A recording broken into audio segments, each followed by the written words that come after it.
This is part two to my part one.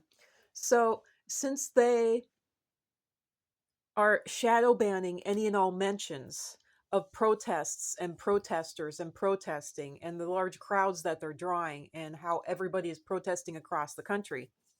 Personally, for myself, I am not getting wind of any of these protests and I'm not seeing evidence of them, and the legacy media is not carrying them. So it gives me a feeling that the whole nation is doesn't care. They're complacent and they are in agreement with Elon, and in fact, they are actually in agreement or at least okay with, you know, Elon Musk and Trump and what they are doing, because I'm not seeing any protests anywhere.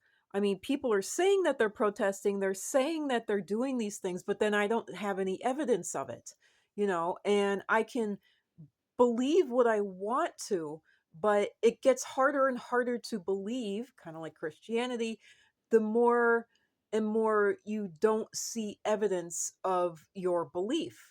It's like, okay, you're going and protesting.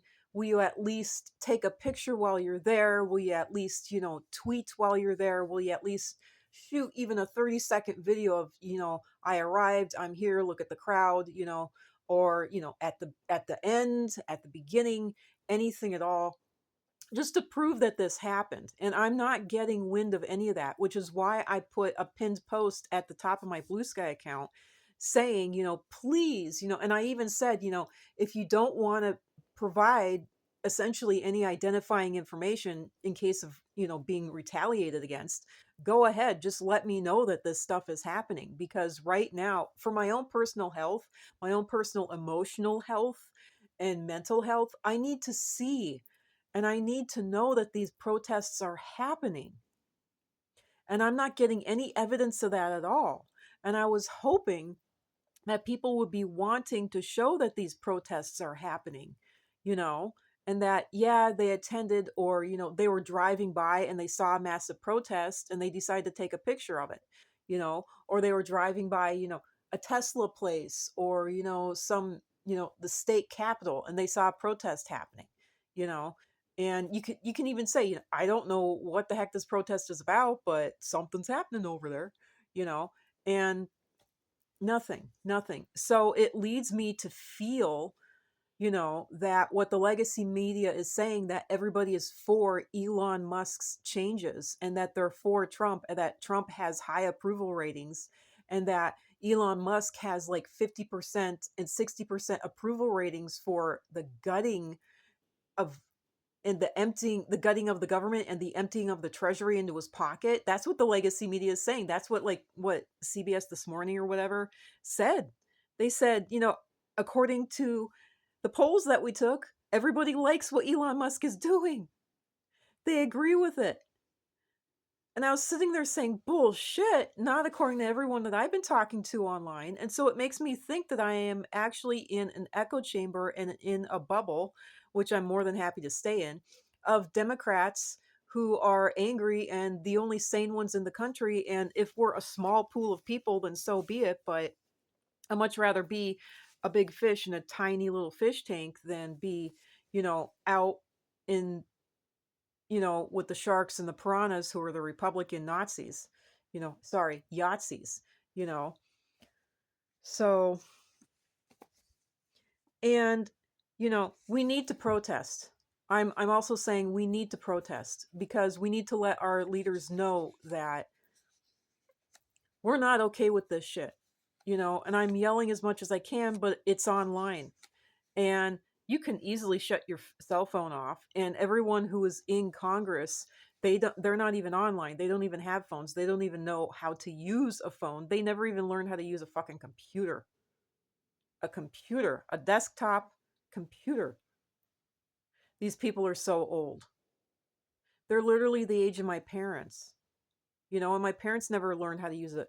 My dad, who worked in mainframe computers, he literally had to shake the bugs out of the hard drives. He never figured out how to use a desktop computer when those were the only way of being able to communicate. He barely managed to figure out how to use email, and he does not have a smartphone. That is who is running Congress right now. So I can promise you they are disconnected. So don't stop protesting. Protesting matters. But now, after saying that, because protesting is the only thing that these old people are going to notice or care about, but it's their staff who is going to have to alert them to it. And if their staff is telling them that everybody loves you and you're doing a great job, guess what they're going to think? That everybody loves them and that they're doing a great job and that what they're doing is right. So, don't stop protesting. We need the pomp and circumstance. The protesting is the stage production, as I see it. It's the stage production. It's the play that you put on to let everybody know, fuck this shit. No, no, no. We do not like it. We do not want it. Fuck it. Fuck it out its ass. Down its throat and out its ass. Fuck it. No. You know? Just no. So, having said that we need the protests, and this is going to go on into video 3. I do just want to say this. It is very dangerous protesting. If someone is arrested for something in a country, then what does that make that, action, be? That means that action, those words, what have you, whatever that person did that they got arrested for, that means that it's illegal. So it doesn't matter if you're even charged with a misdemeanor for protesting. If you're arrested for it, then that means that it is illegal to protest. And this was true even while Obama was in office, even while Clinton was in office, even while Reagan was in office. If you're being arrested for protesting, then what does that make protesting?